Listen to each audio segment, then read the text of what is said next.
sou o Thiago Camilo, tenho 41 anos. Pode entrar. Sou do interior de São Paulo, de Bastos. Judoca, medalhista olímpico, campeão do mundo. E hoje eu estou envolvido em projetos sociais. Meu nome é Stephanie Fleury, eu sou empresária e empreendedora. Poderia dizer também apresentadora de TV, mas o que eu gosto mesmo de me definir como uma aprendedora serial. Você tá sentada, diferente pra essa câmera aqui, ó. Uma grande conquista minha mesmo foi o meu filho Benjamin, que tá para fazer 3 meses agora, que tem muito a ver com o meu próximo grande sonho, que é mostrar o mundo para ele. Acho que a conquista mais importante da minha vida são as conquistas olímpicas. E o meu sonho é ver cada vez mais o meu projeto chegando em locais que realmente precisam e que as crianças, obviamente, sejam beneficiadas.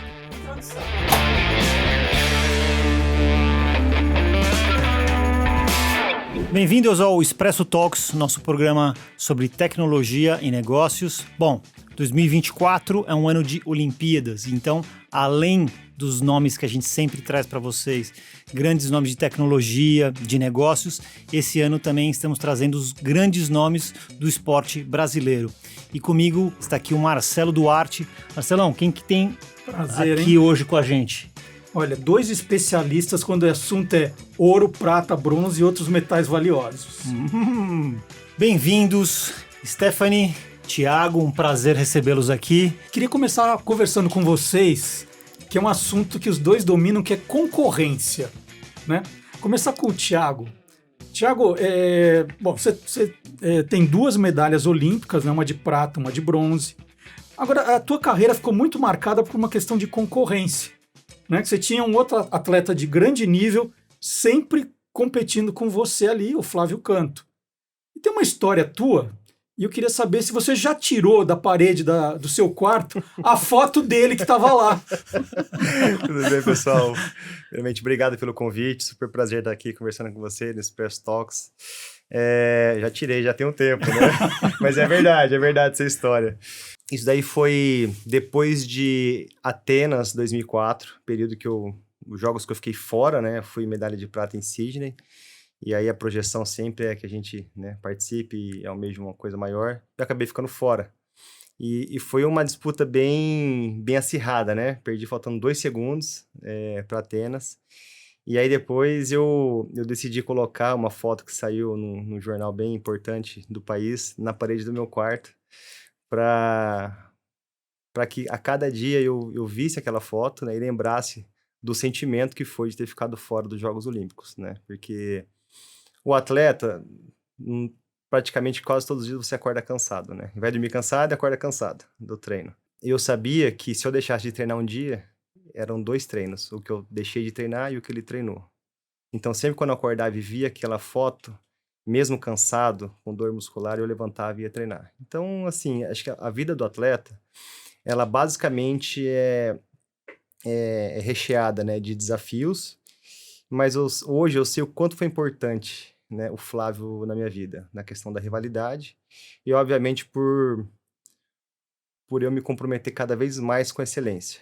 E aí, se a gente analisar a história do esporte, os grandes atletas tiveram grandes rivais. O Senna Prost, Federer Nadal, né, o Muhammad Ali Fraser. Então, os grandes atletas tiveram grandes rivais. Isso mostra o quê? Que é extremamente importante o rival na sua vida. Agora, é engraçado que depois vocês ficaram amigos, né? Tem essa que você pôs a foto dele, você desenhava umas coisas lá, mas depois vocês ficaram amigos e ele até te recomendou assistir um filme sobre rivalidade, que era o filme que falava da rivalidade do Nick Lauda e do James Hunt. E você nunca viu, né, Thiago? Não vi o filme até hoje. Não vi o filme até hoje. Era no limite da emoção. No limite da emoção, A gente tem, assim, uma história muito peculiar, né? O Flávio, ele era o melhor atleta de chão e eu era o melhor atleta em pé. Então, a gente ficava nessa estratégia.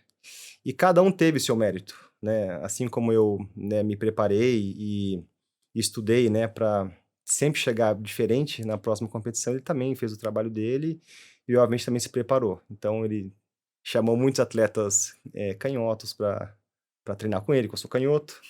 Então, assim, dessa rivalidade surgiram 2 medalhas olímpicas, né? A de Atenas em 2004, Flávio conquistando a medalha de bronze, e a minha de bronze em 2008. Legal. Stephanie, concorrência é uma coisa que marcou a sua vida de algum modo? Do Bradesco eu sei que marcou, né? Que foram atrás de você. Tem alguma foto ali do jornal na parede? Como é que Cara, tá o teu quarto? Né? curioso. Bom, primeiro, obrigado pelo convite, é um prazer estar aqui. Acho que é a primeira vez que eu dou uma entrevista depois que eu virei apresentadora também, então é curioso. Que legal. Na palavra concorrência, o que me pega, assim, a primeira coisa que me vem à cabeça da minha carreira empreendendo, né, que eu tive carreira executiva, carreira empreendedora e tal, foi quando eu tive a ideia da Dindim, que foi em 2015, eu estava hoje de manhã antes de vir para cá fazendo uma retrospectiva, eu falei, cara, daqui a pouco fazem 10 anos que eu tive isso e voou, né, e eu dividindo com pessoas da minha família e um primo meu que é super empreendedor, foi da última pessoa que eu esperaria ouvir essa frase, ele falou, mas você vai concorrer com Bradesco, Itaú, Santander? Ele mencionou, obviamente, as 3 maiores companhias do país e falei, bom, dá o mesmo trabalho, né? E é isso. O mundo deu voltas e 4, 5 anos depois, um deles veio e nos comprou. Então, a concorrência é importante, ainda mais no mundo da inovação hoje em dia, falando de tecnologia e tudo mais, você tem sempre ali Davi e Golias e a história tende a ficar hoje em dia para o outro lado, né? Porque é muito difícil um grandão que a gente brinca ali, transatlântico, jet ski, né? Você virar a rota sendo muito grande, então as aquisições fazem muito sentido. Então, hoje em dia, você empreendendo ou ter uma empresa pequena e olhando um concorrente, é até bom para mirar realmente, para falar, quero chegar lá, mas por que não? Também quero ser comprado, então vou fazer aqui rápido, mais barato, mais eficiente, porque pode fazer sentido também para depois fazer parte de um grupo grande, né? Na hora de vender, você não pode ir muito... Você fala, não, vou pensar, né? Tem um jogo... Né? Da mesma maneira que tem as estratégias um ritual, no judô, assim, né? Fala, nossa, o que eu mais quero é vender pro Bradesco. Mas fala, não, eu vou pensar. Né? Não, tem então. É um jogo de leitura o tempo todo, né? Uma negociação, por motivos óbvios, a gente sempre vai ser a ponta mais fraca da negociação, mas a ponta mais fraca em termos de dinheiro, porque em termos de estratégia, de timing de mercado e tudo mais, você nunca sabe. Né? Então ali também eu ficava assim, bom, e a gente realmente não estava, eu tinha aberto uma rodada de captação, sim, mas não era para venda, né? Era até muito cedo, foi um early exit, igual a gente chama, né? Uma saída antecipada, vamos dizer assim, não passamos por vários rounds de investimento, mas a gente não estava procurando vender, então isso te dá um pouco de tranquilidade. Ao mesmo tempo, quando se arrasta muito tempo na negociação, qualquer empresa, ela tende o capital vai secando. Startup, então, mais ainda. No começo da pandemia. Eu assinei o meu MOU lá, né, a carta de intenção e tudo mais, no dia 15 de março, dia 18, lockdown. Voltamos para a mesa de negociação. E ali, então, junta a história do mais forte com o mais fraco. Numa situação onde, fatalmente, o mais fraco ia ficar mais fraco, e no caso dos bancos, os bancos ficam mais fortes, né? Porque em crise ganham dinheiro e fora da crise ganham dinheiro também, então não tem muito o que fazer. Mas existem estratégias, sim, e eu vou te falar, eu demorei para perceber qual que era o meu leverage ali, a minha vantagem naquela negociação, e no dia que eu percebi, as coisas mudaram, né? Porque se eu tinha a minha vontade de vender, etc., do outro lado tinha um executivo que tinha uma meta. Enquanto você entende que aquele uma razão para te comprar. Uma razão, e meta mesmo, meta de tempo, meta de dinheiro, meta... Então, se eu desistisse da venda, beleza, eu ia perder muito dinheiro. Mas se ele desistisse, também ia ser muito ruim. Então, e ali, com muita negociação, muito tempo, você precisa estudar o adversário. Eu acho que para vocês, enquanto para a gente demora 9 meses, para vocês é 9 milissegundos, não sei, para entender e ler, né, o adversário e saber o que está acontecendo. Então... Mas não foi muito tarde que eu percebi isso. O Thiago falou uma coisa interessante, né? Ele sabia exatamente qual era a vantagem dele, né? Eu sei lutar e minha grande fortaleza de pé, né? A tua era o quê? Numa startup velocidade? Assim, eu digo, desde o comecinho lá, da concepção. Da gente entender, conseguir mudar de estratégia também muito rápido, e estive lá dentro, né? Então, hoje em dia, né, depois da aquisição, depois de ter entrado com o meu jet ski dentro do transatlântico, eu sei exatamente o porquê. Porque realmente você criar um novo produto dentro do banco, e não só do Bradesco, estamos falando de qualquer empresa grande, criar um novo produto, criar novos processos, aprovar, esteiras de aprovação, hierarquias. Então, assim, é pesado, demorado, custa dinheiro, hora homem vezes não sei quantas pessoas, então isso tudo você também perde o tempo de mercado, né? Então, em algum momento a gente também entende que você ser leve e tomar de decisão rápida, éramos 3 sócios, todo mundo pegava e decidia, tanto que a decisão da venda também foi muito rápida, assim, foi dentro de uma semana, um final de semana a gente falou, cara, vamos, e tá isso, né? Ai, vamos fazer business plan para saber se alguém podia comprar a gente mais ou menos, não é sobre isso, entendeu? Não foi. Mas eu peguei esse decisões rápidas, né? Porque, Thiago, vocês ficam treinando anos para chegar e decidir, né? Fazer uma vida numa luta que dura 5 minutos? 4 minutos. 4 minutos. Né? Como é que é isso em termos de ansiedade? Né? Porque assim, a gente às vezes fala assim, é um jogo de basquete, você pode começar mal e ir mudando. Numa mesa de negociação, você tem a primeira rodada, uma segunda, ali você tem 4 minutos, né? Alguns 4 minutos para decidir tudo o que você fez. Como é o nível de ansiedade, a noite anterior, a coisa da concentração? Conta o que é esse antes de uma luta. Olha, a ansiedade ela existe para qualquer um, né? Porque a gente se preocupa quando algo importante está em jogo, né? Então é uma vida dedicada, né? São 4 anos dedicados no judô em um dia, né?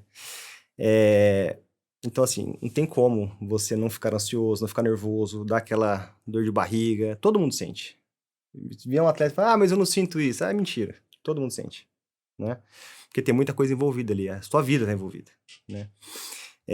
Então, eu sempre falo que os Jogos Olímpicos é uma competição muito mental, né? Porque se você for analisar, todos conseguem chegar praticamente quase ali igual, né?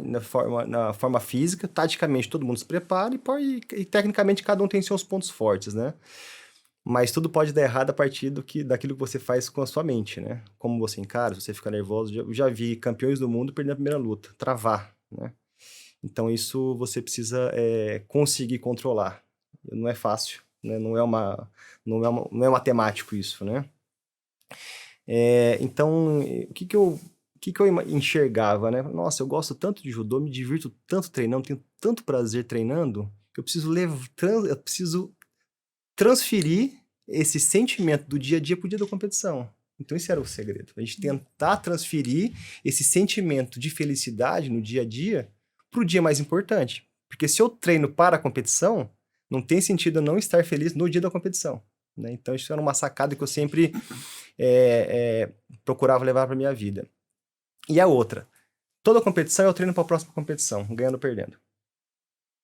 Toda competição é um treino para a próxima competição, né? Então, tem erros e acertos, e a próxima você vai sempre levar sempre para a próxima experiência, né? Sobre a questão de decidir, né, de forma rápida ali, né? Você estuda seus adversários e seus adversários também te estudam, né? Então, às vezes, você tem uma solução ali para algum tipo de pegada ou algum tipo de movimento que você executa, mas quando tem o mate, que é a parada, e o hajime, que é o recomeço, o atleta, normalmente, ele já muda.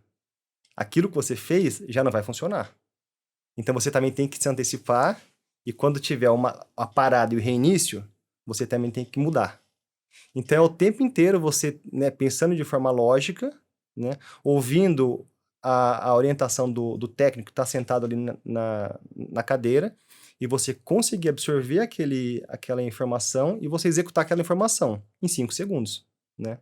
Então, aí fala, pô, como é isso é possível você executar isso, né? Isso é treinado, né? Então, o que é o planejamento do atleta, né? Eu sempre falo, planejamento sem compromisso com a execução é só um papel. Se você não tem compromisso com a execução do planejamento, acabou, né? Então, você tem toda a jornada, todo o caminho, e aí você vai para o dia a dia. né? Que é a prática disciplinada, que eu falo. Você tem que ter muita disciplina pro dia a dia. Chegar no treino, treinar todos os dias, final de semana. E aí, quando entra a parte do técnico, você não é bom nisso, você não é bom naquilo, você precisa melhorar isso, precisa melhorar aquilo, tem que chegar um pouco antes. Aí começa a ficar um pouco chato. Porque a gente não lida bem com as frustrações. Com as críticas. Com as críticas. Só que o segredo tá aí. Quando você supera essas suas dificuldades, depois de meses, às vezes anos, você entra no quê? Entra no flow. Aí o flow te dá o prazer. Só que antes do flow tem essa questão da persistência, de você estar ali, não desistir e não parar e continuar treinando, mesmo nas suas dificuldades, cansado. Então, antes de você atingir o flow, tem essa parte que às vezes é frustrante. Você tenta uma coisa e não dá certo, aí tenta de novo, não dá certo, tenta e não dá certo. E você vai fazer o quê? Você precisa melhorar aquilo, né? Então você começa a chegar um pouco antes no treino, você começa a ficar um pouco depois do treino, né? Então o seu tempo de tatame, você aumenta. Aí quando chega na competição, você tem mecanismos e ferramentas para executar aquilo que o técnico está te falando. Porque você, obviamente, treinou aquilo de forma disciplinada, né? O pessoal brinca, né? Fala assim, tem dia que vai na base do amor, né? Mas tem dia que vai na base da força do ódio, né? Você tem que olhar a foto lá e falar, eu vou ganhar de você, cara. Porque tem dia que dá tudo certo, né? E aí é fácil, eu falo, é fácil ganhar quando tá tudo dando certo. Quando tá tudo encaixando, no jogo tá encaixando, tá tudo encaixando. E quando isso não tá legal? E nesse momento, a pergunta do Marcelo é muito interessante. Você fala assim, 4 minutos. Isso deve passar ali voando.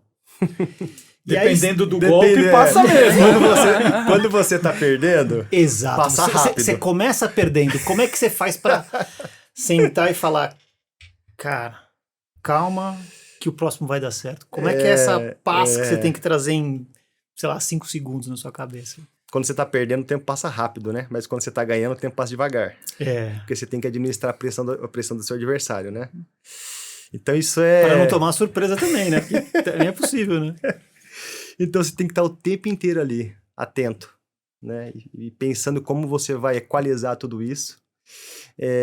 Mas passa muito rápido, né? É tudo muito rápido.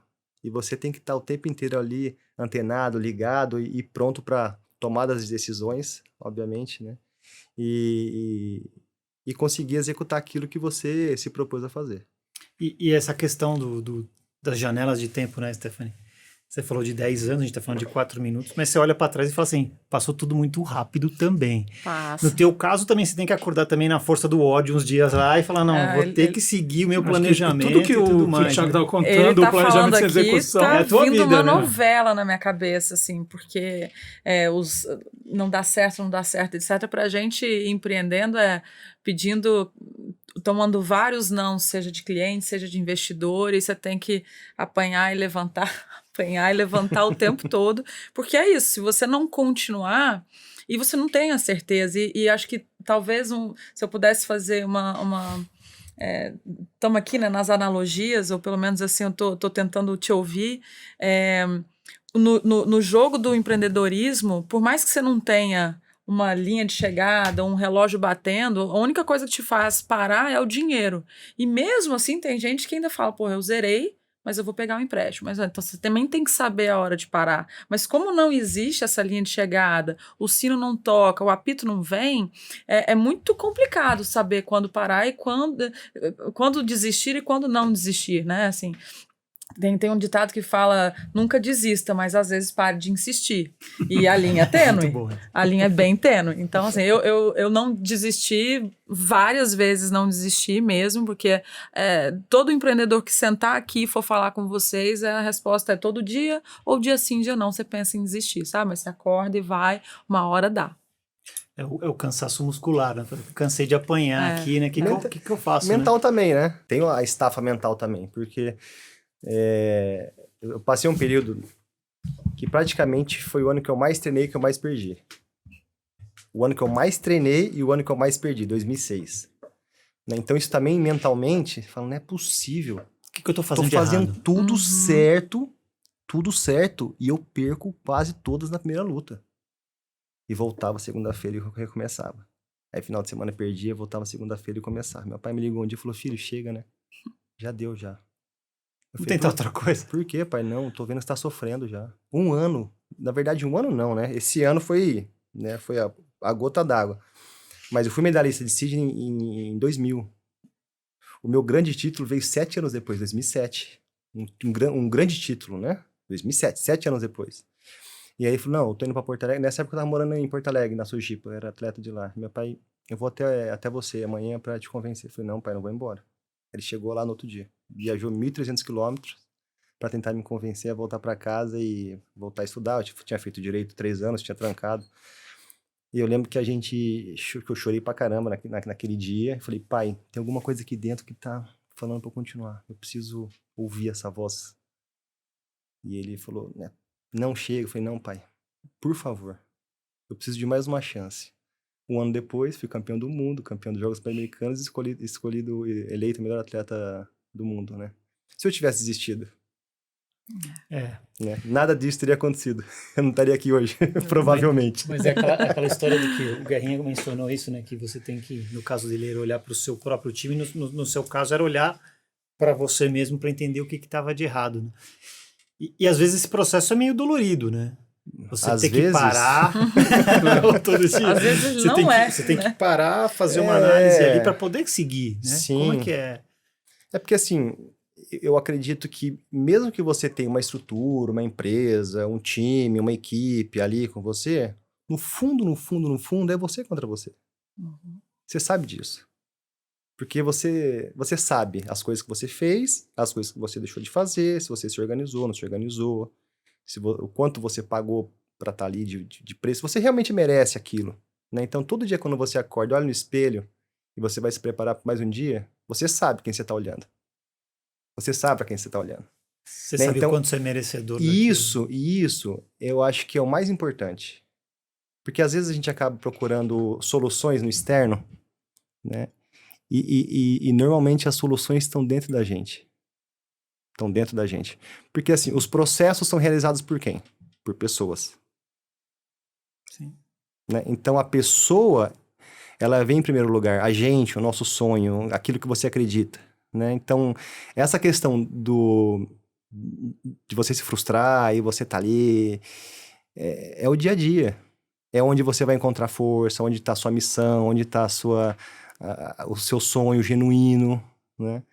Então, eu sempre falo, por mais que tenham ali muitas pessoas te ajudando, no fundo, é você com você. É você com você. Você teve algum momento assim, Stephanie, de eu vou desistir, ou as pessoas tentando te convencer a desistir também? Gente, tô tendo um momento de terapia aqui, ó, você tá entendendo? E, inclusive, mas você tá falando, a rede de apoio é muito importante, né? E empreender é muito solitário, ser um atleta, inclusive, que não é do, teoria, não é do coletivo, né? Não é um time, um grupo e tal, por mais que tenha treinadores e tudo mais, mas empreender ainda com sócios, e olha que Renato e Bruno, meus 2 sócios, são assim... eu não tenho um A, e acho que esse foi um dos grandes segredos. As pessoas às vezes me perguntam, o que você teve de sorte? Eu falei, porra, nada, mas isso foi, porque achar uma sociedade que funcione é muito difícil, é um casamento sem a melhor parte, que já sabemos, mas assim, a rede de apoio como um todo, os pais, os amigos, porque tem coisa que nem para os seus sócios você fala, você não pode desmotivar nem os seus sócios, sendo assim, somos 3 fundadores, mas eu fui ali a catalisadora, sair da inércia fui eu primeiro, né, eu tive a ideia, eu coloquei dinheiro, depois eu fui, né, angariando pessoas para ser sócios comigo e ali, mas tinha coisa que nem para eles não dava para dividir, porque ia desmotivá-los e aí às vezes vira uma bola de neve para alguém, não pega a pessoa no momento, então vamos desistir todo mundo junto e tal. Então tinha coisa que eu tinha que achar uma pessoa completamente sem interesse ou sem conflito de interesse, etc, para eu desabar e chorar e beleza, vira a página no dia seguinte de novo, tá ali firme e forte para seguir, sabe? E terapia, viu? Vou te falar, assim, terapia durante 6 anos, toda semana, já fiz terapia dentro de Uber, sentada no meio-fio na porta de restaurante enquanto o povo tava lá dentro, espera aí minha horinha sagrada, porque você tem que estar a mente sã mesmo, assim, sabe? Um trabalho mental dedicado. Muito, muito. Porque isso, imagino que também no esporte seja uma coisa mais comum hoje em dia, mas sei lá, se a gente voltar 20 anos atrás, também tinha até um certo mito, né? Você não podia buscar isso como ferramenta? Sim. Hoje o esporte tá, assim, muita coisa evoluiu, né? Desde os equipamentos, as arenas, os materiais, né? Eu acho que esse olhar também, ele é importante, né? Porque é aquilo que eu falei, né? Não é todo mundo que tem essa maturidade para chegar nos Jogos Olímpicos e falar, nossa, hoje é meu dia. Hoje eu não posso ter dor de cabeça, eu não posso dormir mal, eu não posso acontecer nada hoje, né? E aí eu sempre falo, se a gente for olhar o Brasil para o resto do mundo, a gente sempre vai competir em desigualdade de condições, sempre. Não é igual. A gente pega as melhores estruturas do mundo, parte de educação, parte cognitiva, parte de alimentação, tudo. Coloca isso na balança e analisa o Brasil. Quais são os atletas que medalham? De onde eles vieram? Aí você fala, pô, não é possível, o cara amarelou. Por que ele amarelou? Ele não soube lidar com a situação, porque ele não foi preparado para isso. Ele não teve uma cultura para isso. Aí você pega os europeus, né, o pessoal da Ásia, América, eles pensam mais rápido, têm condições cognitivas melhores, a alimentação foi melhor, se você come melhor, você se desenvolve. Então, tudo isso tem que ser colocado na balança. Posso estar falando assim, mas Não, acredito. eu acho que são muitos fatores que influenciam diretamente ali no dia. E no esporte, de novo, né? Tempo super pequeno, a diferença entre os atletas é mínima. Sim. A diferença é quem tá falando disso tudo é um detalhezinho que vai embora ali na hora e... Uma distração do alguém na arquibancada. Tudo é assim. Não, é mental mesmo, Mental. né, Thiago? Eu não sou atleta, embora adore qualquer tipo de jogo, inclusive com bola e tal, mas eu comecei a correr depois que eu morei fora e eu fui fazer, tipo, meia maratonas. E as pessoas falavam, mas você já correu 15? Já correu 10? Eu nunca tinha corrido nem 10, era 5 quilômetros só. Depois realmente fiz uma de 10 e nunca treinei de fato para de 21, mas a primeira que eu fiz era fato. Da metade para frente, é cabeça. Não tem jeito, você tem que ter um preparo e tal. Nem melhor nem piora. Nem melhor nem piora. Você fica naquele céu. No melhor nem pior. Mas você chega, né? Mas você trouxe um ponto que eu acho que é importantíssimo, assim. Por exemplo, a gente tá falando de startup e tudo mais. Existe, por exemplo, né, na Califórnia, nos Estados Unidos, tem uma cultura de startups. Né? De empreendedorismo, né? De empreendedorismo em geral. Em geral, né? Com profissionais muito bem treinados, muito bem preparados. Como é que foi essa tua competição aí? Uma eventual competição, porque no mundo de hoje de negócio você está competindo com gente que você nem sabe, né? Sim, hoje em dia tem 20 mil startups no Brasil, né? Então, uma coisa que é fato, você nunca está 100% preparado, né? Porque, de novo, a própria startupar, né, que a gente brinca, não é uma corrida de 100 metros, é uma maratona. Então, você tem que estar o tempo todo, você não tem as linhas de chegada, igual eu estava falando. Então, essa concorrência, esse preparo, ele também é dia a dia, a velocidade de você pivotar, né? Você começa, o Dindim começou como uma rede social de pagamentos e muito depressa a gente entendeu que aquilo não ia funcionar aqui. E era uma ideia dos Estados Unidos e lá funcionou super, aqui não. O brasileiro era diferente, era desconfiado, não queria que os pagamentos fossem divididos e curtidos e comentados numa rede social e tal. E a gente entendeu que a dor do brasileiro era outra, só que você tem que ter uma velocidade muito rápida de mudar e falar, cara, então não é isso mais que eu vou fazer, putz, mas eu tenho esse produto e agora? Vai mudando aos poucos. Então você tem que também estudar o mercado, a competição e planejar e executar. Quando você falou um pouco ali de planejamento e execução, no mundo do empreendedorismo se fala muito nisso também, né? Não vale a ideia, vale a execução. Eu não fui a primeira e nem a última que teve a ideia de uma conta digital no Brasil. Já existia PicPay, já existia alguma outra coisa nascendo ali, e existiram algumas depois da gente também, né? Mas é a execução, alguma visão, até aparecer, de você falar sobre o assunto e tudo mais, tem estratégias de PR. Então, são muitas variáveis mesmo envolvidas nessa trajetória, sabe? Como dizia o Cazuza, a diferença é que não tem linha de chegada nem beijo de namorada no final, né? E essa preocupação que você tem, né, Thiago, quando você fala dessa condição que o brasileiro tem em relação aos adversários, está muito projetado no trabalho que você faz no Instituto, né? Você tem um Instituto com seu nome, que está atuando em vários estados brasileiros. Conta um pouco, né? Porque isso é tudo reflexo do que você viu, do que você aprendeu e do legado que você quer deixar, né? Sim. O Instituto nasceu em 2012, né, de uma vontade de retribuir, de alguma forma, as oportunidades que eu tive no país, né? Então, eu vim de uma família de classe média, eu tive oportunidade para poder me desenvolver, treinar, viajar, e anteriormente eu já tinha feito alguns trabalhos sociais, e aí eu decidi, em 2012, organizar isso de uma forma mais consistente e fundou o Instituto ali no Paraisópolis. Então, o que a gente, né, idealizou no início, né? A primeira coisa, a gente tentar mudar a mentalidade das crianças. Porque se a gente não muda a cabeça, não muda a mentalidade, a gente não muda a favela. Vamos lá, né? Porque a gente praticamente atua nas comunidades carentes, que são favelas. Hoje pode falar porque antigamente tinha tinha esse preconceito. E aí, acho que o primeiro passo é a gente mudar a cabeça da criança. Não é um projeto de assistencialismo, né? É um projeto social, um projeto de sociedade. Então, e aí a gente entra com esporte, que é uma forma de engajar as crianças a participarem do projeto, e ali a gente tenta aos poucos mostrar sobre dedicação, respeito aos pais, disciplina na escola, tentar boas notas, né? Levar o judô para fora do tatame, né? Ser uma referência nas suas atitudes, nos seus comportamentos. Então isso é o primeiro passo, né? E eu falo que o Sensei Jigoro Kano, quando idealizou o judô, ele acreditava que o treinamento do judô levava à formação do caráter. O treinamento do judô não levava à formação do atleta. Isso, e nos manuscritos dele, tem uma parte que ele tem uma preocupação com isso. Com essa deturpação do judô, quando o judô se tornasse uma modalidade olímpica, né? Então ele temia que os valores do judô fossem perdidos nessa nova jornada do esporte em Jogos Olímpicos. Então ele sempre acreditou. Sensei Jigoro Kano foi ministro da Educação no Japão, né? Ele é considerado o pai da educação física.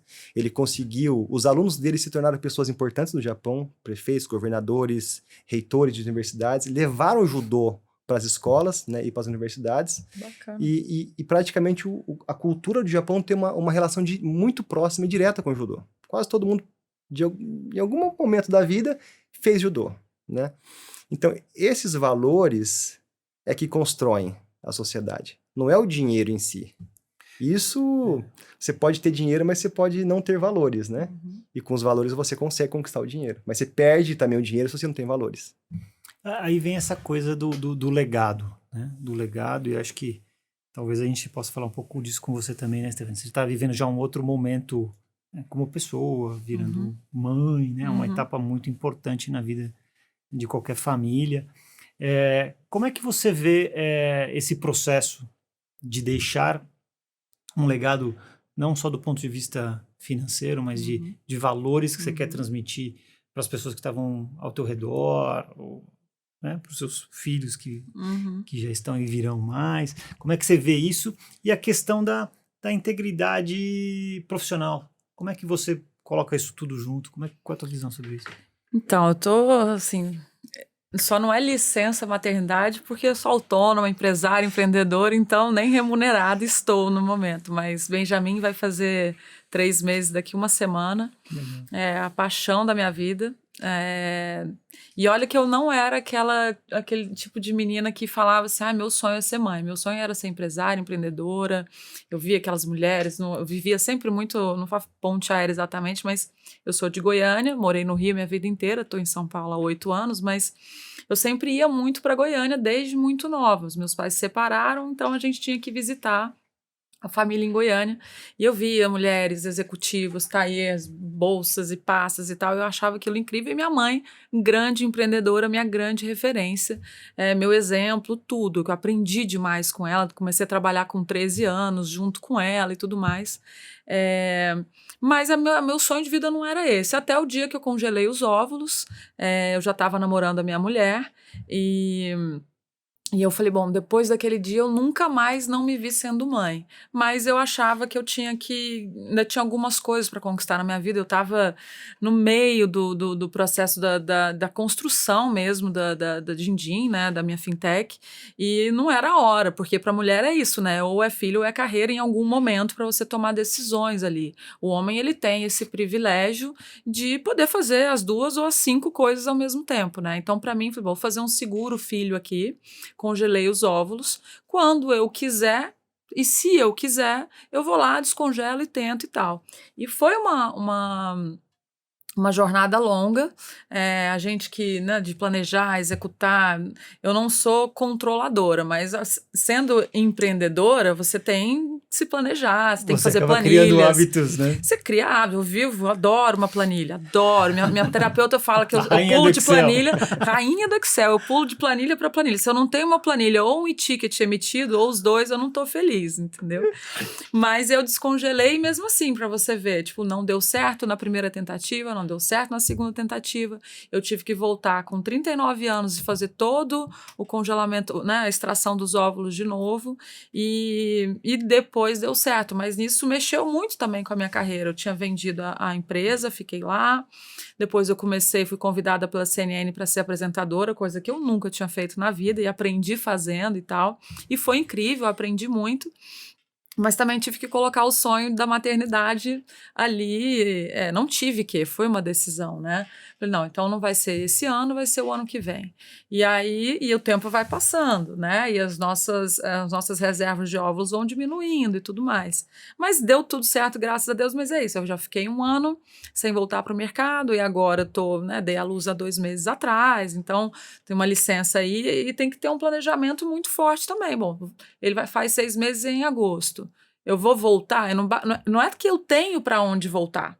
Se eu quiser voltar a partir de agosto, eu tenho que me mexer agora. E aí, como é que fica a sua cabeça sendo mãe? Em teoria, eu teria que estar aproveitando sem peso na consciência nenhum, né? De estar ali preocupada com alguma outra coisa, mas eu tenho que começar a me mexer se eu quiser voltar em agosto, né? Então, assim, tem umas nuances que a gente sabe que não existem quando você está falando da paternidade, de homens e tudo mais. E lá em casa são 2 mães ainda, né? Ela tirou licença de 1 mês, ela tinha 2 meses para tirar, que é igual de licença paternidade na empresa onde ela trabalha. Sim. Então, ela tirou, reservou 4 semanas para quando eu voltar ela poder me cobrir. Então, a gente vai fazendo um jogo ali, a gente tem essa vantagem, porque realmente ter 2 mães, tem uma música que fala, todo homem precisa de uma mãe, no nosso caso ele tem 2, então assim, tá, na falta de um pai ele tem 2 mães incríveis. Então... E aí o brasileiro, né,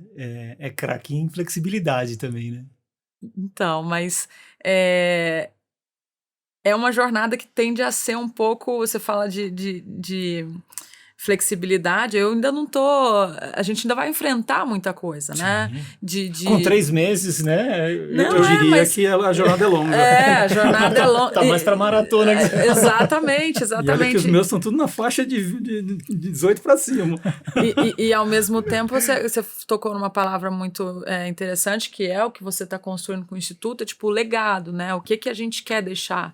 E eu e Bruna, assim, até o nosso casamento, a gente nunca tinha ido num casamento de 2 mulheres. Os nossos convidados, 200 pessoas, nunca tinham ido no casamento de 2 mulheres ou até no casamento de 2 pessoas homossexuais. A nossa rede nunca tinha tido tão perto, assim, um filho de 2 mães. Então, assim, ainda tem muita coisa que precisa ser vista e falada, e a gente, ao expor a gravidez, a maternidade, a dupla maternidade, o nascimento dele, o meu processo mesmo de fertilidade e tudo mais, a gente vê a importância que isso tem na vida de outras mulheres e meninas, porque tem muito tabu em cima disso, inclusive da parte financeira também, né? Falar sobre dinheiro é um tabu. Antigamente, eu ouço hoje, de novo, no meu ciclo, eu já ouço, eu dou graças a Deus, eu ouço pais dizendo, ao invés de dar um carro, eu vou dar um tratamento de fertilidade para congelamento de óvulos para minha filha quando ela fizer 18 anos.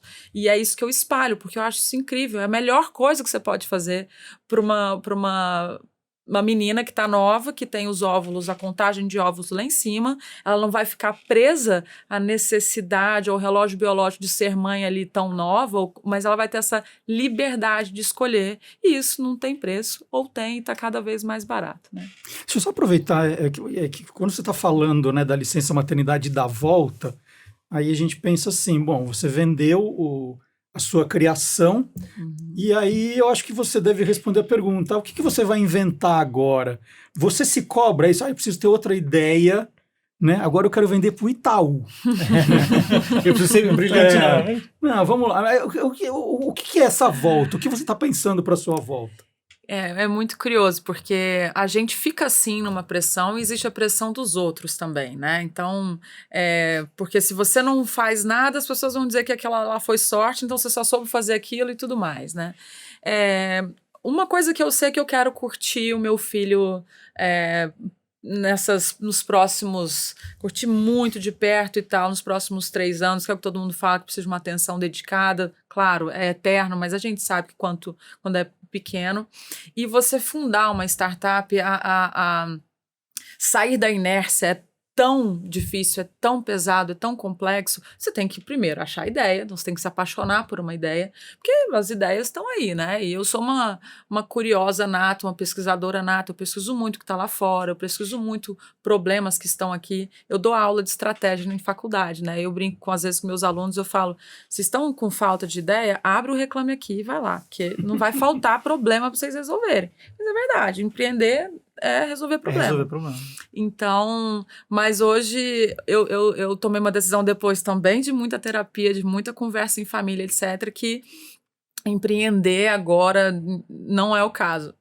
Daqui 1 mês, se isso aqui for ao ar, eu posso ter mudado de ideia, mas hoje a decisão é essa.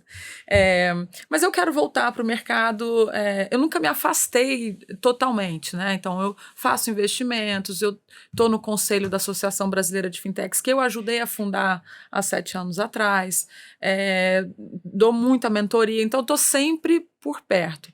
Mas é isso, você tem que ter uma ideia para empreender, porque empreender por empreender não faz muito sentido, sabe? E aí, hoje, a minha dicotomia é entrar numa startup ou ir para uma empresa tradicional para ajudar a inovação como ela deve ser feita realmente, que eu tive um tipo de experiência, teria outros, né? Mas ainda não sei não. Eu tô com alguns planos ali de que eu gosto muito, identifiquei, né? Quando você fala assim, sou bom em pé, né? Eu tô passando por momentos de identificar aquilo que eu sou boa e gosto de fazer, né? Então, uma coisa que está muito clara para minha história da comunicação que veio com a CNN, a gente está aqui, eu tô desse lado agora, estou pensando num podcast também, mas assim, basicamente reunir pessoas, ouvir problemas, pessoas que eu falo, executivos ou empreendedores, empresários que estejam à frente de negócios e que queiram falar, dar palestra, etc., ou queiram resolver problemas juntos, assim. É uma coisa meio diferente do que existe por aí, porque não é só consultoria, não é uma agência de palestra, não é, mas é resolver problemas junto com pessoas com mentes que estão sempre atentas e antenadas também, fazer uma rede, assim, vou tateando até a hora que... Achar o ponto ali. Mas é maluco que às vezes a gente critica a banda de uma música só, né? E aí quando vai no show as pessoas só pedem aquela música, né? Exatamente. Tipo isso. Mas você está falando basicamente assim, eu tô entendendo assim, existe um tempo de uma construção, né? Da sua... figura, da sua imagem, de você como profissional, assim, de você como atleta. A gente estava falando aqui rapidamente antes sobre quando você cai em algumas tentações, né? No caso do atleta, muitas vezes é o doping, do profissional liberal, muitas vezes é a parte ética que falha. Como é que vocês veem isso? Eu vou começar contigo aqui, né, Thiago? É muito difícil, porque assim, você falou, é uma luta, você vai dormir cansado, você acorda cansado, e para ajudar, às vezes, a mente também joga alguns truques aí, te cansa ainda um pouquinho mais, e às vezes você vê uma saída ali, um atalho, né? E é difícil não pegar o atalho. Não é à toa que isso existe, né, no esporte mundial, né? Muitas pessoas pegam atalho, né? Assim, como que eu sempre encarei essa questão do doping, por exemplo, né? De você usar uma substância proibida para melhorar a sua performance, né? Vem muito da parte ética, né? Assim, as pessoas são lembradas por aquilo que você é, não aquilo que você conquistou, normalmente, né? Porque eu acho que as relações, elas são muito importantes. A forma como você constrói e como você conquista importa também, né? Ser campeão olímpico é legal, mas como você conquistou esse título olímpico? A forma como isso foi conquistado. Isso talvez perdure mais tempo, porque terão outros medalhistas olímpicos, outros campeões olímpicos, né? Mas a forma como você conduz sua carreira, a forma como você constrói suas relações, a forma como você joga limpo e jogar duro é muito diferente do que jogar sujo, né? Eu sou muito competitivo. Eu jogo duro, mas não jogo sujo. Então isso tem um abismo, né? Ser competitivo, querer ser melhor, mas sempre dentro, né, da parte ética do esporte. Então, eu aprendi isso com meus pais, aprendi isso com meus professores, aprendi isso com o esporte, que nunca me deixaram pensar de forma diferente. Acho que isso é importante, o exemplo, né? Você não muda o mundo por aquilo que você fala, você muda o mundo por aquilo que você faz, né? Então, acho que os seus exemplos, eles são importantes. E ganhar e perder faz parte da vida, você não vai ganhar tudo. É impossível. É impossível você ganhar tudo, né? Então, ganhar e perder faz parte. Pô, eu ganhei de forma honesta, legal, né? E no outro dia vem um melhor e te venceu, ótimo também. Faz parte do esporte, é assim a vida. A gente não ganha todas, né? Mas acho que essa parte, ela é muito importante para mim, até hoje, né? Assim, o mercado é grande, tem espaço para todo mundo. O mercado, o esporte, a vida, né? Então, você pode não ser o melhor do mundo, mas se você for o melhor da sua cidade, pô, você já é melhor. Imagina, você já é melhor de São Paulo. Quantos habitantes tem em São Paulo? Eu sou o melhor de São Paulo. Né? É o seu limite, ótimo. É o seu limite. Mas tem outro que é melhor do país, do país. O outro é melhor do continente. O outro é melhor do mundo. Então, cada um tem o seu limite. Né? Aí eu volto para aquilo. No fundo, quando você ganha de forma ilícita, né? Você trapaceou, você tá olhando para você. Será que realmente você vai se dar o mérito de você saber que um dia você usou de métodos ilegais para conquistar, né? Será que realmente você vai ter orgulho das suas conquistas quando você deitar no travesseiro? Né? Então, a gente se arrepende de muitas coisas. eu não me arrependo de nada, não. A gente, né? Mas acho que isso é uma coisa que, assim, não está... É inegociável. É inegociável. Você falou uma coisa também que me pega. Minha mãe, grande empreendedora também, eu sempre aprendi muito com ela e eu nunca esqueço uma lição que ela me deu. Eu era bem nova, assim. Ela falou: minha filha, a única coisa que você tem é seu nome. Não perde seu nome. Aconteça o que acontecer. Funcionário se paga, aluguel se paga, fornecedor se paga, não consegue, negocia e faz o que for. Mas não suje nunca o seu nome por nada na vida. E eu carrego muito isso comigo e tem muito a ver com carreira, porque a minha carreira não é linear, de maneira alguma. Eu comecei trabalhando com a minha mãe, que era sacoleira vendendo semijoia no Projac. De repente ela virou fornecedora, fabricante, e eu fui passando com ela do B2C para o B2B, para o B2B2C, entendeu? Não se falava isso, mas a grande verdade é que foi isso. Dos 13 aos 19, depois entrei na TIM, depois fui morar na Jamaica, expatriada com 22 anos, depois o Silicon Valley, né? E eu fui, então saí de uma carreira, né, informal / varejo, depois telecom, depois eu empreendi, fazendo eventos e eventos esportivos, inclusive, e, né, sem capital de giro, não, mas eu tinha meu nome. Aí alguém conhece, fala, não, peraí, conheço, bota a mão no fogo. Já fiz evento com CNPJ de amigo, com capital de giro de amigo, que, pô, você sabe onde eu moro, beleza? É só o que eu tenho, você sabe meu nome, sabe onde eu moro. E por aí vai. E hoje eu navego.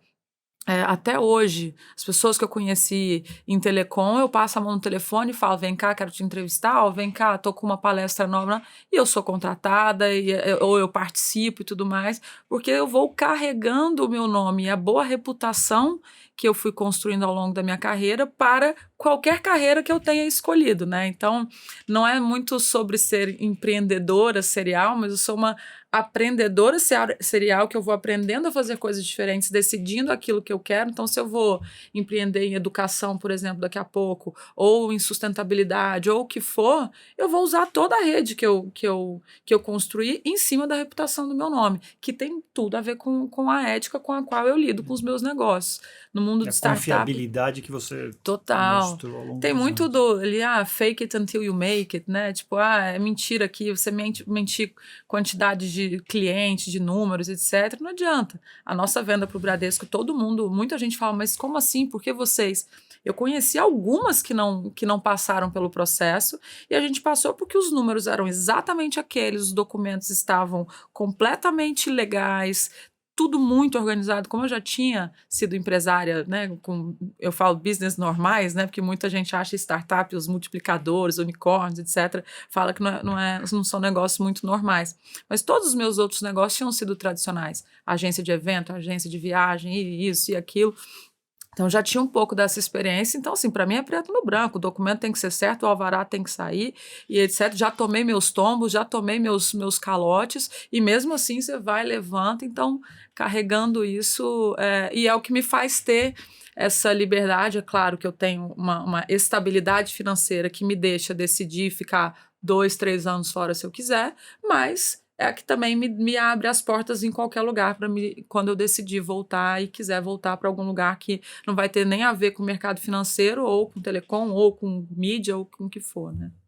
Tiago, e quando o atleta percebe que, ó, acho que já está dando meu tempo, eu tenho que me aposentar, já pensar em transição de carreira, quando é que vem esses sinais, assim? Quando você percebe? Acho que são duas coisas, assim, né? A questão das prioridades, quais são as prioridades, quanto tempo você está se dedicando para aquilo, né? E no meu caso, o corpo também, né? Uhum. O corpo. Resistência corpo. física ali. Porque assim, por que as pessoas, eles usam, né, substâncias ilícitas? Porque é recuperação. Então, assim, quando você treina de manhã, você faz um treino muito forte de manhã, aí depois você tem que treinar à tarde e à noite. Então, assim, com o tempo, você não recupera mais igual. Você vive quebrado o tempo inteiro.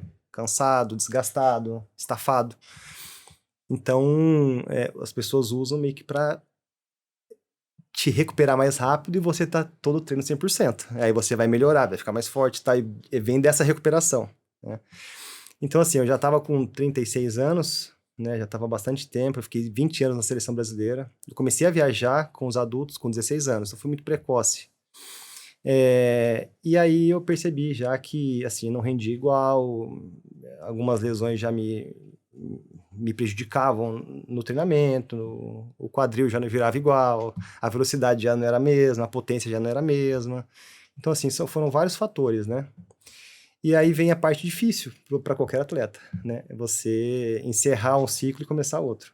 Eu falo que é como se você pulasse de um lado para o outro no abismo e do outro lado tem uma montanha que você não consegue enxergar. Você não tem visão, né? E aí acho que o grande segredo é você trocar um sonho por outro. Porque você tem um sonho, né, de ser campeão olímpico, é um sonho muito, muito legal. O que pode se comparar a isso? Hoje em dia é difícil. Meu sonho é ser campeão olímpico, né? Então, aí tá o segredo. Por que os atletas, normalmente, eles entram em depressão? Porque, normalmente, os atletas, eles passam por momentos difíceis, muitos quebram depois, que param de competir. Porque entram num processo que é difícil mesmo. Eles viveram em cima, né, a vida rodeada de pessoas, alguns mais famosos, né, com mídia, enfim, com exposição. E quando você você entra no anonimato praticamente. Você fica... então, acho que o grande segredo é trocar um sonho por outro. Mas o que me fez mesmo parar foi... Eu já estava casado, eu já tinha 2 filhas, o meu corpo já não era o mesmo, então né, tá na hora, né? Mas aí você avisa todo mundo, fala, vou parar depois de amanhã, uma coisa assim? Como é que é? Não, assim, o Rio de Janeiro foi meu último ciclo, né? Isso já estava claro. E Aí em 2017 eu fiz um processo de destreinamento, praticamente. Né? Eu era do Esporte Clube Pinheiros, comuniquei a diretoria, falei assim, esse ano eu vou dar uma diminuída no treino, fazer um destreinamento, né? Que poucas pessoas fazem e é super importante e perigoso. Eu nunca tinha ouvido falar desse também termo. não, eu também não. Destreinamento, porque... Por isso que altos índices de infarto em atletas, porque você treinou a vida inteira em alto rendimento, de repente você para. Entendeu? Senta no sofá, Senta no sofá, Netflix, aí vem a ansiedade, começa a comer, engorda muito, tal, não queima, aí né, vem os problemas. Então, 2017 praticamente eu destreinei. Eu não treinava todo dia, né? Aí eu fui aos poucos desmamando do treinamento, do alto rendimento. Aí 2018 já menos, já tinha aberto minha academia, já estava no processo de criação da metodologia, do aplicativo, tudo. E aí foi mais suave, né? Mas mesmo assim, nunca é fácil. E aproveitando aí, você falou da tua metodologia, a gente estava conversando muito rapidamente sobre isso. Fala um pouco para a gente da metodologia que você tem. Eu tenho formação de engenheiro, né? Então eu sempre penso em processo. E metodologia é uma coisa que ajuda muito, eu acredito. Como é que você criou isso e como é que você aplica? Eu sempre pensava de que forma que eu ia dar continuidade na minha carreira, nas minhas conquistas, de forma excelente, né? Eu sempre fui muito focado na excelência. E eu sou, assim, próximo do Gustavo Borges, fiz alguns bate-papos com ele, fui até a empresa dele, né, que é Metodologia, conversei, falei, pô, tá aí uma coisa legal que eu gostaria de fazer. Criar uma metodologia de ensino e meio que ofertar essa metodologia, né, para as escolas, academias, escolas públicas, privadas, enfim. E aí eu comecei o processo, né, de estruturação, né, que não é a recriação do judô. A metodologia não é isso. A metodologia são vários processos amarrados dentro de um aplicativo. Né? Então, vai desde história em quadrinhos, repassando os valores de honra, que vem do Bushido. Aí tem um pouquinho de animação. Aí a gente tem alguns questionários que os pais respondem, tudo no aplicativo, que é o comportamento em casa, o comportamento na escola. Você está falando bom dia, por favor, arruma o quarto, tira o lixo do quarto. Então, a gente também está entrando um pouco, né, nesse ambiente familiar, trazendo as famílias para fazerem parte do projeto. E aí vem a parte técnica, né, que é a jornada do atleta. Então, a gente separou em 3 missões o aplicativo. Faixa preta no judô, que é a jornada do judoca, em que ele vai aprender as quedas, as posições, os cumprimentos, né, e todas as técnicas que envolvem a prática de judô. E aí tem as outras 2 missões, que é faixa preta na saúde e faixa preta no planeta. Então, essas atividades são feitas em casa também.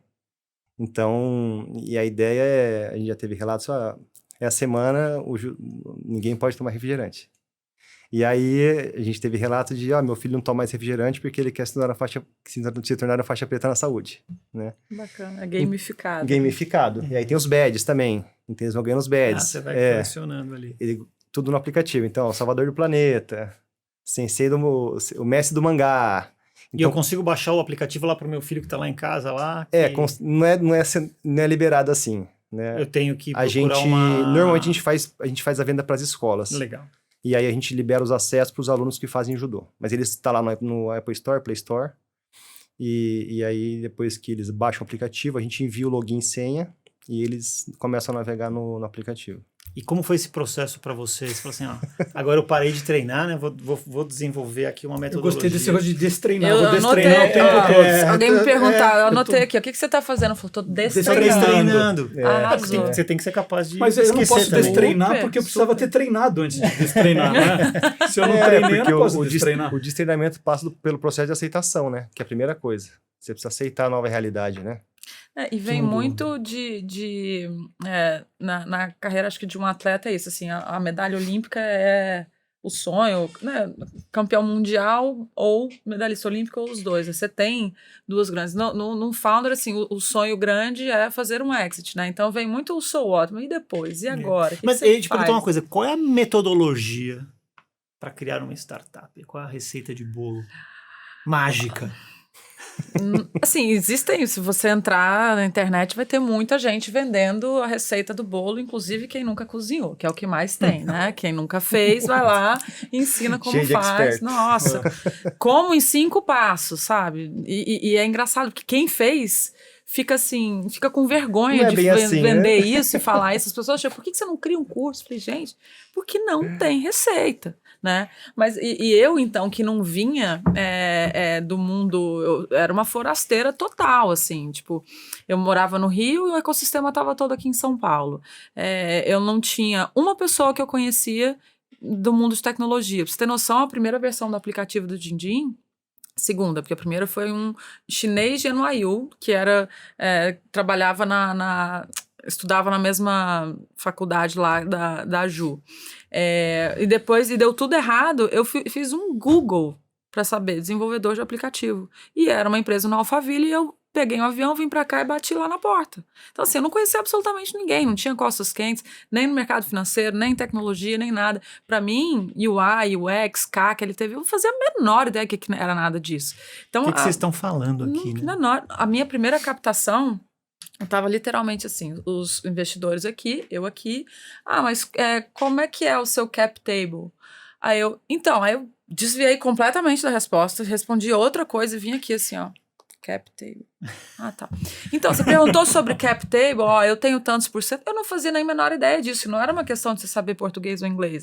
São os jargões mesmo, né? Então, se perguntar para mim como faz, eu sei o meu jeito de fazer. E durante muito tempo, até uma síndrome de impostor ali, de não saber do jeito que aspas se faz. Que são os livros. Ou dos jargões tradicionais. Os canvas. Às vezes meus alunos... E é claro que você tem que estudar alguns jeitos, assim, frameworks que falam, então tem que estudar o Canva, você tem que...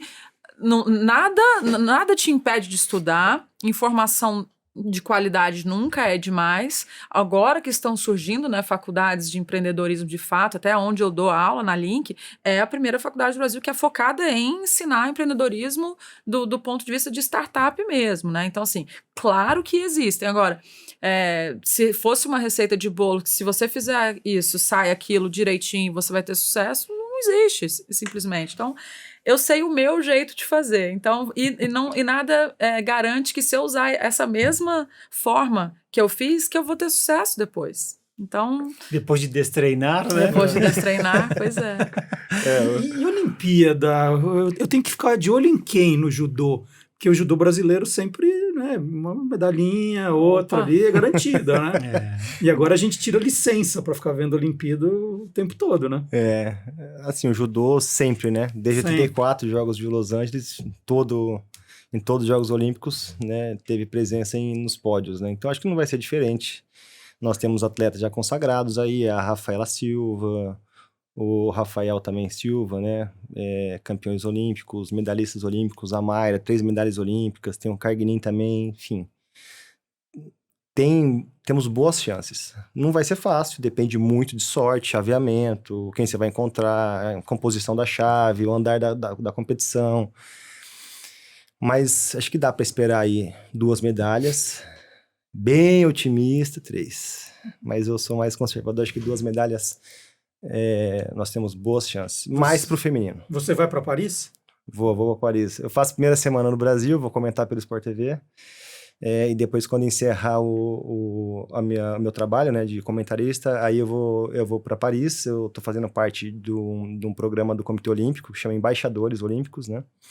É a primeira edição, eu fiquei super feliz e honrado de ser escolhido entre os atletas, né? Que são vários atletas no Brasil. Então tá aí o Vanderlei Cordeiro, a Janete, a Virna, o Maurício, a Natália Flavinha. Então tem muita gente aí. E a ideia é ir para Paris, conversar com os atletas, visitar a Vila Olímpica, assistir os jogos, participar da Casa Brasil, enfim. Compartilhar e contribuir com a minha carreira e com a minha experiência. Maravilha. Eu espero que você consiga passar essa tranquilidade. Não sei se todo mundo que nos vê aqui consegue perceber essa sua tranquilidade e serenidade, assim, né?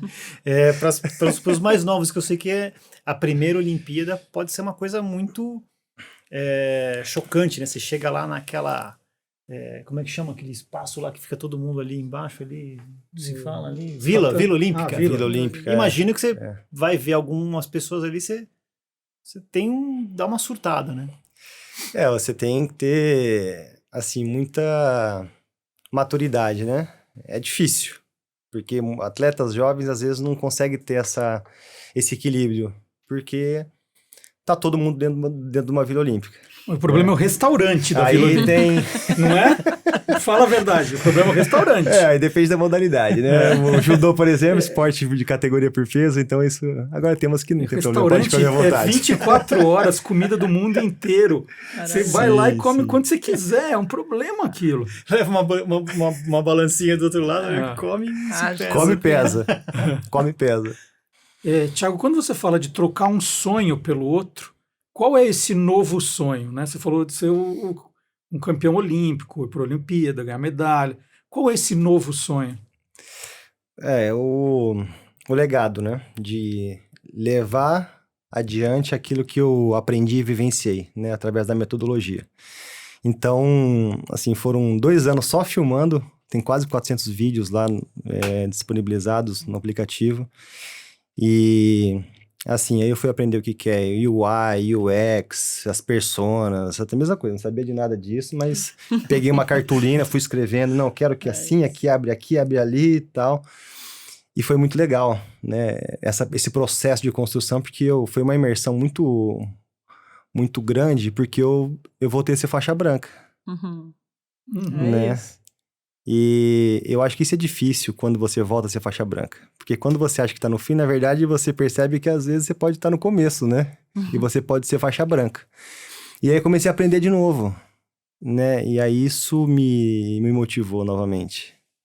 A entender que eu precisava aprender, né? Até a ser um gestor, né? De um projeto que estamos em 8 estados, quase 30 polos, 4.000 crianças, social, quase 40 colégios particulares, né? Com mais 1.000 alunos, 2 academias. Então, assim, tudo está sendo novo. Ainda estou aprendendo, né?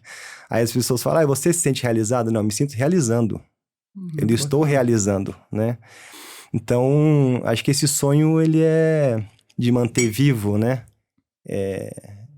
Esse sonho de impactar a vida das crianças, dos jovens e mostrar que o judô pode, de alguma forma, colaborar para a formação deles. É legal isso aí, que assim, você tá falando que eu tô pensando um negócio aqui, assim, que, quer dizer, para você poder fazer essa transição, você precisa também de muita humildade, de entender que você vai sair daquele patamar, né, da faixa preta, vai voltar para a faixa branca, vai destreinar para aprender de novo, né? Sim. Mas tem um ensinamento que assim, eu sou do interior de São Paulo, sou de Bastos. A minha cidade era uma fazenda. Terra do ovo. Terra do ovo. Terra do ovo. E a minha cidade foi comprada praticamente pelo governo do Japão, entregou de presente para os imigrantes e eles começaram a trabalhar no campo, né? E todos os dias, quando eu chegava na academia, a gente varria o tatame. Todos os dias. Todos os dias a gente chegava e varria o tatame. E tinha um dia que era a escala da faxina. A gente limpava o banheiro, limpava a escada, limpava a arquibancada, limpava o tatame, passava pano, enfim. E aí, o sensei falava, no judô, a humildade vem antes do orgulho. Chegou na academia, pega a vassoura e vai varrer, né? Então, acho que são pequenos ensinamentos que eles são tão valiosos, né? E eu carrego isso até hoje. Esses ensinamentos que eu tive do meu professor. Então, assim, não vejo nenhum problema em recomeçar, não vejo nenhum problema em voltar a ser faixa branca, não vejo nenhum problema em falar assim, nossa, eu não sei nada disso mesmo. Vamos aprender? Então, agora você está me lembrando que, lendo um pouco as entrevistas mais recentes da Stephanie, ela citou uma frase do Richard Branson, do grupo Virgin, né, que ele disse, se alguém lhe oferecer uma oportunidade incrível, mas que você não tem certeza que consegue fazer, diga sim e depois aprenda a fazer. Né? E misturando isso com o famoso discurso do Steve Jobs, né, na faculdade lá, ele era o...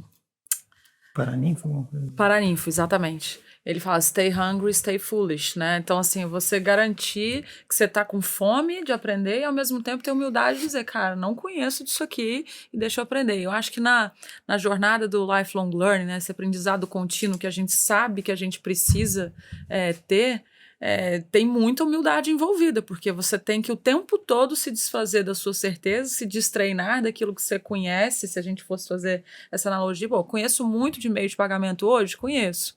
Mas eu não conheço pouquíssimo sobre o mercado de educação, ou sobre o mercado de crédito de carbono, ou sobre o mercado de XYZ. E aí você dá passos para trás, virar a faixa branca, assumir a faixa branca, falar, tô pronto.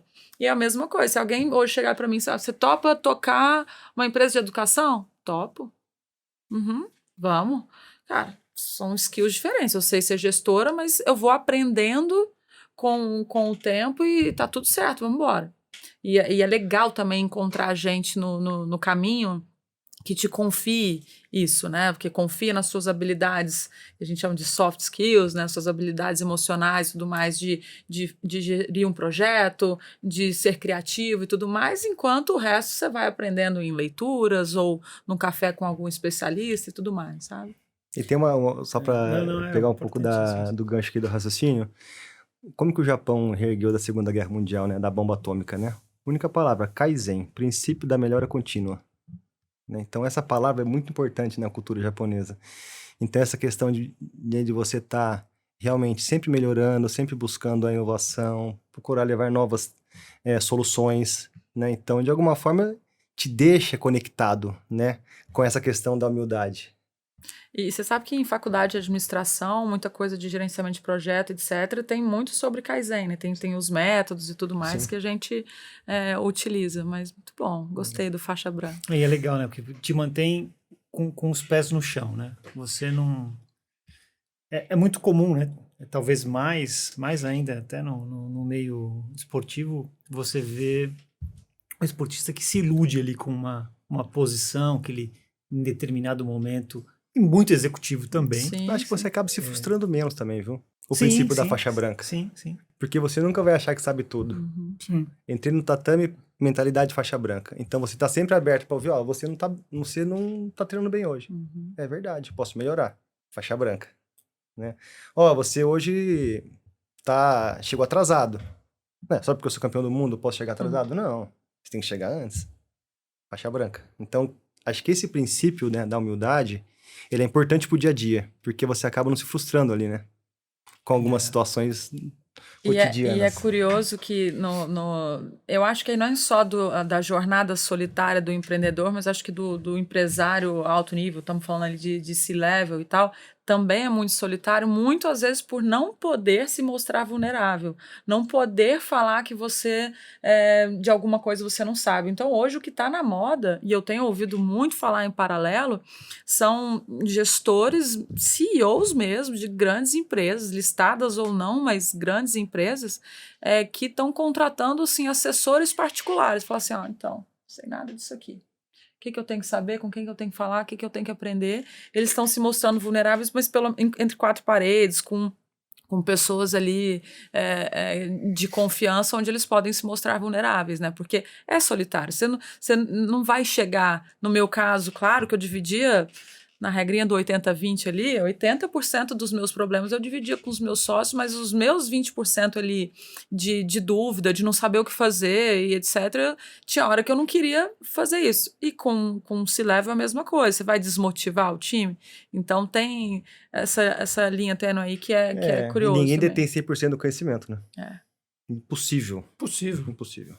Só que existe uma pressão, né, muito grande de você... Pela perfeição. É isso. Um atleta olímpico, você sabe tudo. A pressão em cima de vocês o tempo todo, né? De ser alta performance o tempo todo, né?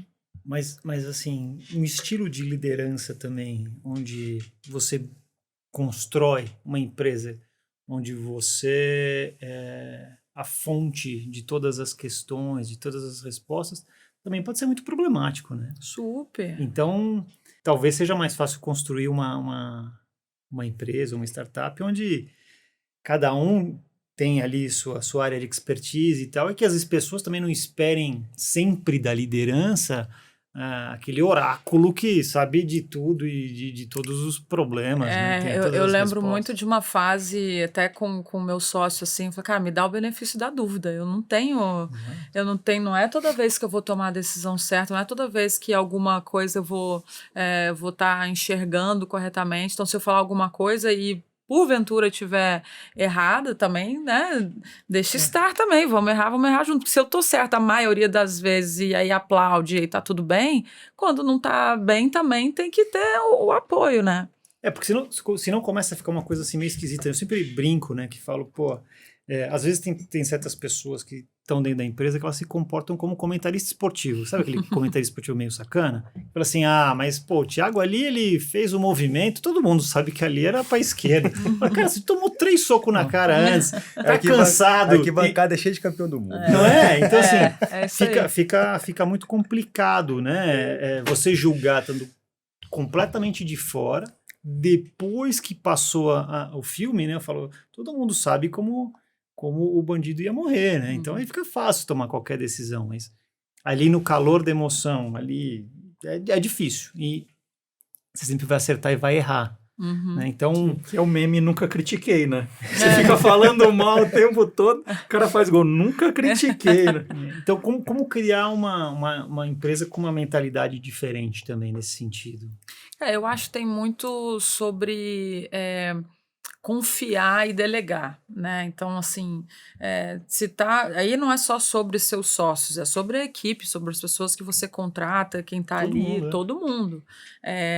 E ter um espaço muito aberto. Acho que uma das coisas que mais diferencia startups de empresas tradicionais é que nas empresas tradicionais existe muito a cultura do erro, da culpa, ao passo que nas startups, nas empresas focadas em inovação mesmo, cara, não só tá tudo bem errar, como você deve errar. É a história da criação da lâmpada, né? Quantas vezes ele tentou e não conseguiu? Até que ele conseguiu, mas foram realmente milhares de vezes, milhões de dólares realmente investido e tudo mais. Então, em grandes empresas, um erra, além de tudo, ser demitido. Então, ninguém quer arriscar. E o risco, né, empreender, são empreendimentos de risco em linhas gerais. Então, o que eu gosto de falar, cara, nunca é uma caça às bruxas. Eu gosto da teoria dos 5 porquês, para você realmente chegar no motivo, mas não no culpado, é no problema para não repetir. Né? Você faz uma vez, tudo bem, 2, 3, você tem que saber o que você está fazendo de errado, né? Então, eu gosto muito, cara, tá tudo bem, tá tudo certo. O que aconteceu? Por que isso? Por que isso? E você, às vezes, acha no terceiro porquê e fala, bom, você entendeu? Agora, porque eu também entendi, não vamos repetir a mesma coisa. E segue, isso tudo também muito rápido, sabe? Isso, para mim, acho que é a grande diferença de você conseguir criar essa atmosfera de que errar tá tudo bem, erra mesmo, testa mesmo. Sabe, durante muito tempo, as pessoas vão se sentindo mais livres, mais leves, assim. Para arriscar? Para arriscar e para criar, porque a gente vai estar falando o tempo todo de criar soluções, né? O tempo todo, você vai criando um produto, o produto nunca é aquele. Imagina, a primeira versão do Din Din, ele teve 59 outras, né? Até a gente entender e depois você só vai aprimorando. Na hora que você acha o famoso product market fit ali, pô, é isso aqui que a galera quer. E aí depois você vai. Mas você só tem isso com uma liderança que te deixa errar, te deixa criar. Não é punido, muito pelo contrário. Acho que tem um pouco aí desse caminho, sabe? E essa relação existe com o teu treinador? Você arriscava muito? Acho que a forma importa, né? Assim, novamente, né? Porque qual foi a intenção? Né? Você errou porque você negligenciou ou você errou porque realmente aquele não era o caminho? Mesmo você tentando 100% com toda a sua vontade, né? Porque às vezes, não, esse caminho aqui não adianta porque é soco em ponta de faca. Agora, esse erro aqui aconteceu porque você negligenciou. Ó, você não teve a atenção adequada aqui nesse processo, não prestou atenção nos pequenos detalhes. Né? Então, acho que isso é importante do técnico pescar no dia a dia ali. E na competição, quantas vezes a gente já ouviu? Foi decidido nos mínimos detalhes. Sim. E aí, no dia a dia, a gente não quer dar atenção nos pequenos detalhes. Porque os pequenos detalhes é o que faz a diferença. E é chato de você trabalhar nos pequenos detalhes. Dá trabalho. Você tem que tentar, você tem que insistir. E você tem que ter aquela resiliência, né? Então, acho que essa visão do técnico, né? Que é a visão do gestor, do executivo, ele tá olhando o time. Ele consegue enxergar, né? A forma como cada um tá lidando com os seus processos. No caso, o treinamento. Ó, aquele eu tô vendo. Aquele ali. Chega no horário, fica um pouquinho mais, às vezes, faz uma corda, faz uma flexão, se dedica nos treinos. O outro, às vezes, negligencia. Ó, dá um migué aqui, um migué ali. Aí perdeu. Os dois perderam. Ó, mas perder faz parte do processo. Mas você poderia ter ganho, porque ó, você negligenciou aqui. Então, acho que o gerenciamento, ele é importante, né? Do técnico, do gestor, do executivo. Gerenciar e observar realmente a intenção e o porquê que o erro aconteceu, né? Acho que ter essa visão é importante para você corrigir. A natureza do erro, né? A natureza, exatamente, a natureza do erro. É diferente de você tentar arriscar ali um golpe e não funcionar. Sim, sim. Às vezes você tenta uma estratégia e não deu certo, não encaixou com você, não foi, entendeu? Deu bug. Não adianta. Bota o barulhinho aí, produção. Não Bug. adianta. Então, e aí você tem que corrigir rápido. Então, pessoal, a gente está terminando aqui o programa. A gente sempre termina falando com quem que vocês tomariam um expresso, que é uma pessoa que pode ou não estar com a gente nos dias de hoje. Começar contigo, Stephanie. Então, eu não sou muito do café, né? Então, eu não tomo muito expresso, não. Então, eu vou pegar minha garrafa de vinho e dar 4 taças. Eu tomaria um com meu ídolo eterno, Ayrton Senna. Satya Nadella, CEO da Microsoft, eu sou fãzaça do cara, acho que ele realmente conseguiu construir uma cultura, mais do que uma empresa, né? Uma cultura ali de muita inovação e melhora, e enfim, e investindo em empresas que estão vendo isso também. Ele até, inclusive, num podcast dele, que ele gravou com Adam Grant, entrevistando ele fala que ele faz a lista de pessoas que ele quer tomar um café. Ele chama de people to meet, né? Não necessariamente, mas sempre acaba num cafezinho, num expresso. E a Adele, cantora, sou super fã, e eu acho ela engraçadíssima. E pra mim, pra tomar um café, um vinho, qualquer coisa, tem que me fazer rir, né? Então, eu tomaria também uma tacinha de vinho com ela. E você, Thiago? Bom, Ayrton Senna, sem dúvida.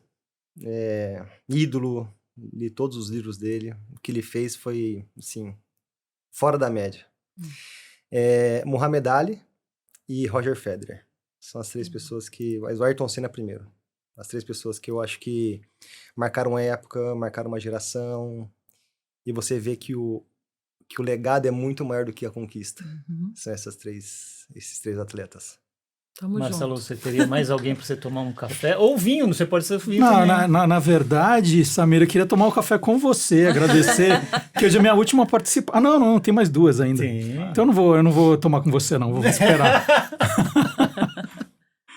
Não, na verdade, eu tô gostando muito dessa ideia da gente variando um pouco o cardápio, né? Então vamos tomar um vinho. Vamos tomar um vinho. Hoje é dia de vinho. Puxa vida, vocês estão falando tanto dos ídolos no esporte, né?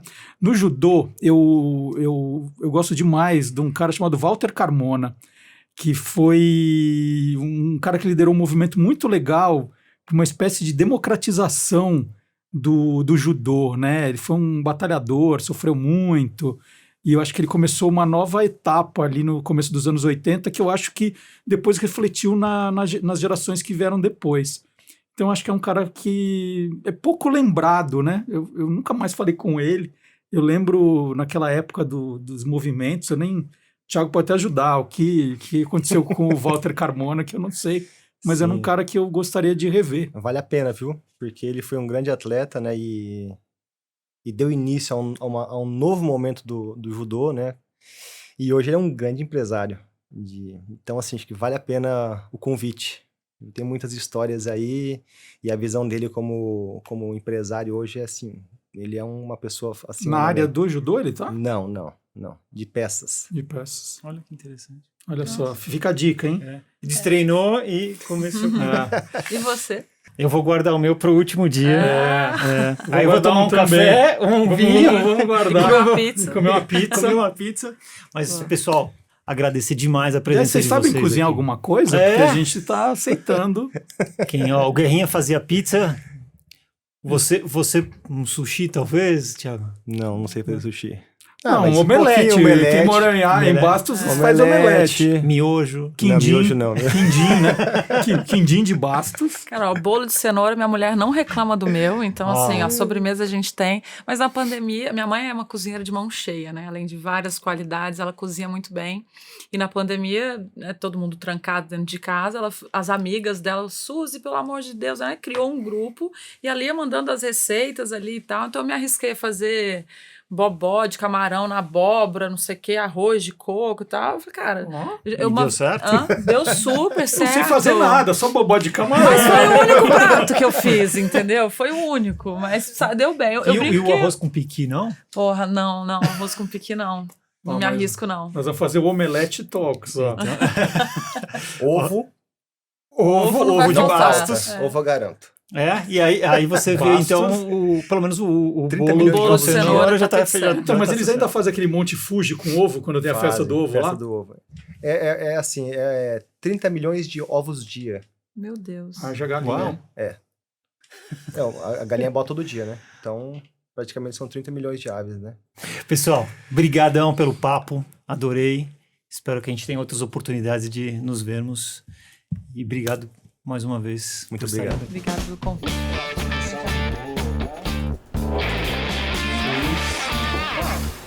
Obrigado.